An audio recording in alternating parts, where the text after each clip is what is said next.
everyone, I'm Tae Ping Hui. Welcome to my YouTube channel.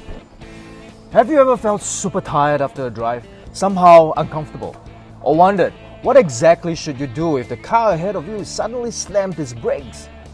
We all know that everyone drives differently, and there are people who drive like this. Or this. Alright, I know that some of you actually drive like that. Believe it or not, just the way you sit could make a difference between you being able to maneuver quickly to respond to an emergency situation and staying alive, or risking serious injuries, or even death. So today will be the first in a series of videos where I will share with you my experiences driving on different racetracks around the world and the precious lessons that I've learned from some of the best pro driving instructors. And with the video, you will learn the knowledge and skills to become a better, safer, and more defensive driver. Who knows?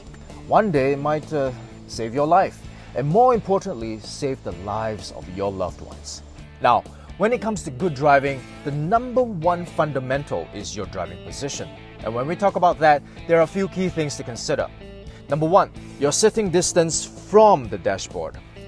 The distance that you are from the dashboard should be positioned such that the knees are slightly bent even when depressing the brakes fully, because in event of a frontal collision, bended knees would cushion the impact, thus saving your legs.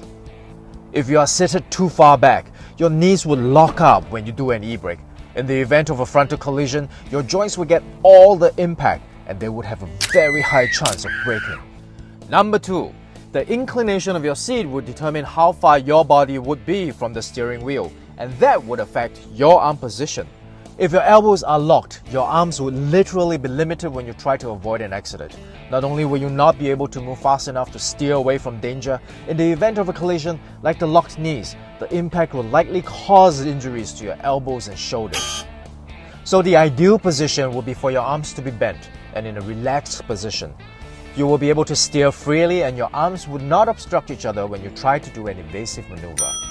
So a good way would be, with your shoulders against the back of the seat, adjust it to a point where your wrists can hang comfortably over the steering wheel. Number three, the height of the steering wheel. Using your wrists as an initial guide, adjust the height of the steering wheel to a point where the cockpit is clearly visible. After that, our hands should be placed at the 3 and 9 o'clock position. This allows us to have a maximum range of motion when turning the wheel. Number four, the height of the headrest. Many people have the impression that the headrest is for us to, rest our heads and relax when we drive. Yes, that's true. But the actual function of the headrest is actually to protect our necks from whiplash if our car gets hit from behind. When we suffer a real impact, our heads would snap backwards forcefully. If there is nothing to stop the sudden movement, we risk serious injuries to our neck. So the way to set it will be to adjust the height of your headrest until it is in line with the top of your head. In that way, it will deploy and cushion your head in the event of a rear collision. I believe no matter what kind of driver you are, this video can help all of us become safer drivers. So remember to click on the like button and subscribe to my channel, and you will be the first ones to be notified of my coolest and newest videos. So until next time, please remember, safe driving is not only for us, but also for those we love. Cheers.